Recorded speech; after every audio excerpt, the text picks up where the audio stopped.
Welcome back to the Foodcast, everybody. How are you out there? How are you, Heather? I'm good. How are Hanging in you? there. I'm well, thank you.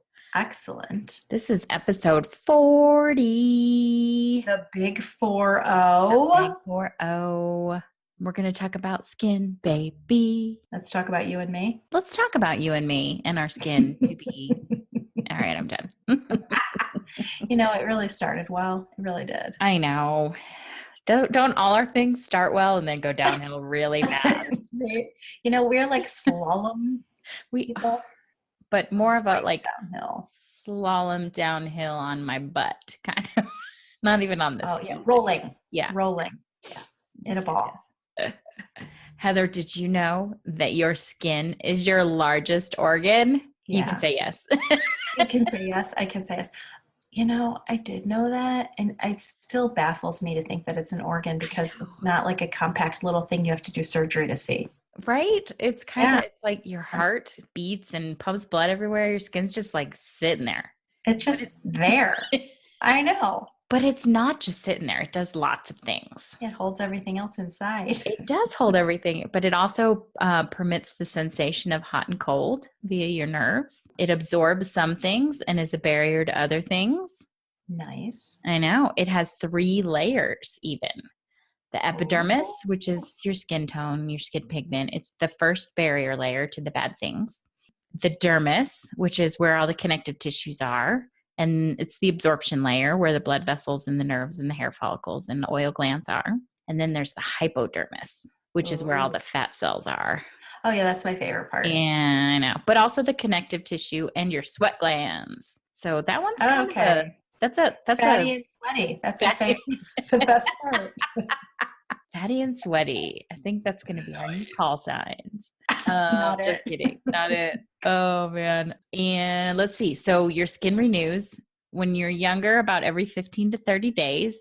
It's at the base of the epidermis. It's the layers die off and they slowly move up. And then. Oh, so your fatty, sweaty layer will then become the top layer? No, this is just in the epidermis layer. The other layers kind of just stay the same all the time. Because they're on the inside. Like your heart will not just fall out. It's on the inside. You're not going to one day have your heart sitting on your skin and just kind of explode. Well, my epidermis moved. My heart became my epidermis and then everything fell out.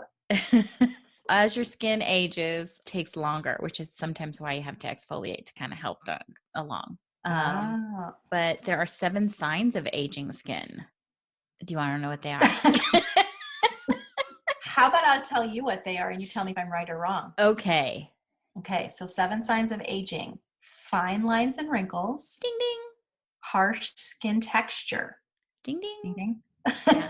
Uneven skin tone. Yep. Dullness. Yep. Enlarged pores. Yep. Age spots. Yep. And sagging. Yep. Yeah, those are the 7 signs of aging. There's probably more, but those are the main ones. They're the ones people could recognize on their face. And they're the ones that people buy things to help them fix, which we're going to talk about later. If you listen to marketing, they're the ones that are, hey, this product will help you with your sagging. Gravity is a B word. Let's just say that. Yeah. On Halloween. But also pretty awesome because otherwise we'd be flying around. Just like bumping into things. Yeah. So, good and bad. Is this one of those space movies? No. It's actually interesting to think about how their bodies are completely affected by living in a zero gravity for, however long you're on a space shuttle. Yeah. They lose their muscle contour. Their muscles atrophy because there's no resistance. Yeah. That's bizarre. But they get taller because there's also no force pushing or pulling them down. So, how much taller? A lot taller? I don't think much taller. And it doesn't last long. Yeah. Oh. Okay, so some things that can accelerate the looks of aging. These are the things to avoid, people. Yes. So excessive sun exposure, pollution, stress, smoking, sudden diet changes, processed foods, free radicals, and we'll talk about those in a little bit, and commercial skincare, which is the crux of what we're going to talk about today.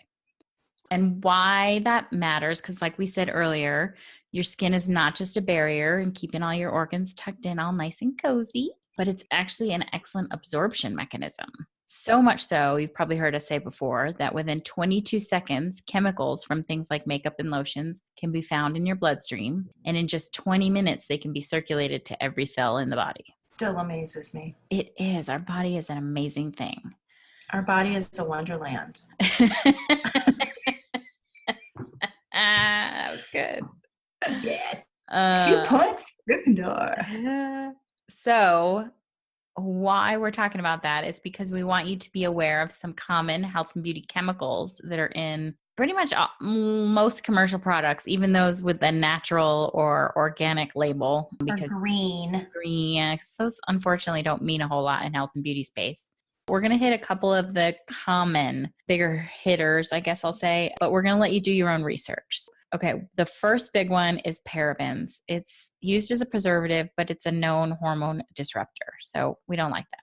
Phthalates is another one. Again, linked to reproductive abnormalities, and it's listed in the word fragrance. And I think we've talked about that before, how companies don't have to disclose what's in their proprietary fragrance, but it could be hundreds of chemicals in that one item. So you want to look, you want to look up that. And I'll link to in the show notes. There's a documentary out there. I think it's called The Big Stink.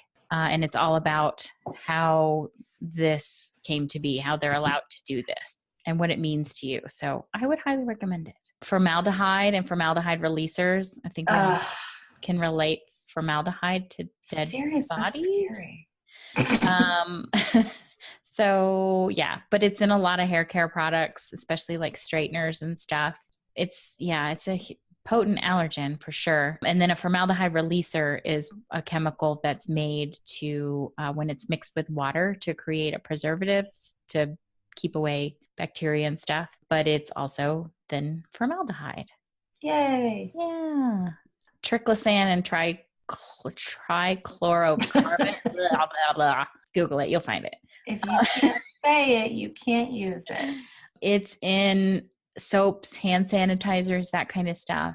And yes, you probably heard that it's been banned, but only partially. It's been banned in hand sanitizers and some soaps, but it's still allowed in other things like toothpaste. I don't understand that. Yeah. Don't put this on your hands, but please put it in your mouth. Yeah. Yeah, Thanks, I know. Government. Lead acetate. I think we all know that lead, not so bueno. Get the lead out. Get the lead. That's good. But it's found in a lot of hair dyes.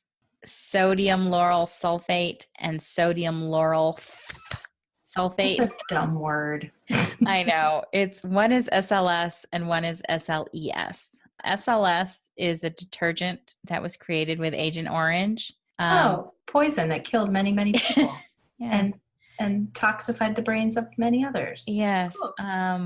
And the other is like an oxygenated version, or ethyl oxalated to be precise. But they're both found in things that get sudsy because it creates those bubbles that we like. But also irritants, that kind of stuff makes hair loss, which is ironic if it's in shampoo. Lord have mercy. Petroleum. I think we all kind of know that petroleum, really great for our cars, not so great for our humans, but it's in a lot of things to give it a lot of products that give it that slickness, that silky feeling. And the biggest derivative that we've all probably heard of is paraffin. A lot of salons promote this for soft skin, but it's a petroleum byproduct. So think industrial waste, not our friend. Don't do that. Yeah, no, your hands are not worth it. No. And then the biggest one you may be surprised with is fluoride. And I know that it's supposed to be one of the good guys, but it's easy to OD on fluoride. And in doing so, actually, you can get a condition called fluorosis, which actually degrades teeth and bones. So once your teeth are kind of in there and doing their thing, the need for fluoride's kind of over. So what does all this mean? Just because it's on the shelf doesn't mean it's good for you. And I know that's kind of scary, but if you think about how these things are tested, each product, each ingredient almost is tested in a vacuum, and nobody's really looking at how it all plays together. And no one's sitting around just using one product. You're using lots of products together. So just like other things that we talk about, you need to be your own advocate and do your own research. And we've recommended the EWG before. There's the Think Dirty app out there. There's all kinds of stuff. You do your research so that you can make your informed decision. And just take baby steps towards getting some of the chemicals out of your world. Yeah. And like Heather mentioned last week, drink a lot of water. That helps flush a lot of the toxins out, at least the water soluble ones. and then decomplicate your skincare regimen. It doesn't need to be 5,000 products under your bathroom sink or in your medicine cabinet. You need to basically brush and floss your teeth. Yay. Cleanse your skin. Exfoliate maybe a couple times a week. Use a toner to shrink your pores so they don't get all clogged. Moisturize. And that's kind of it. I mean, you can add on some targeted products for if you've got fine lines or you want to diminish some spots or you want to add some makeup to beautify what Mother Nature gave you. But other than that, it doesn't need to be complicated. And it's not just your face too. Think about your whole body because your skin is all over. It's everywhere. All the places. I think that covers our ditch and switch as well this week is, ditch the stuff that has any of those ingredients we talked about. And there's more, but those are the big ones. Those are the most pervasive. Yeah. If you can get rid of these things, you are well on your way. Yeah, to a much more non-toxic, healthier home. For sure. As you do that and then, switch it for something the next time you go to buy it when you run out. So that's the switch. And I think that's everything that we want to talk about this week. We'll talk more about some DIY options for some of these things and maybe some products that we like as well in upcoming weeks. But for that, we're going to kind of wrap it up. Don't forget about our contest. Yay! It's running till March 31st. So get on it. All you have to do is give us a rating and review on either Stitcher or iTunes. And that'll get you entered to win our prize package of a customized shirt that you're going to help me customize and some oily goodies that we like, some non-toxic things that we like that we're going to share with you, as well as a guest spot on the show. Yay! Yay! Don't forget to sign up for our newsletter at foodmoose.com and find us at Food Moose on Facebook, Instagram, Pinterest, all the things. I think that's going to do it. That's a lot. It was kind of a lot again. Sorry, we'll have to do a really light one next week. But it's good information, people. It really is. It really is. Okay, so that's it. So let's all go live for real. Moose out.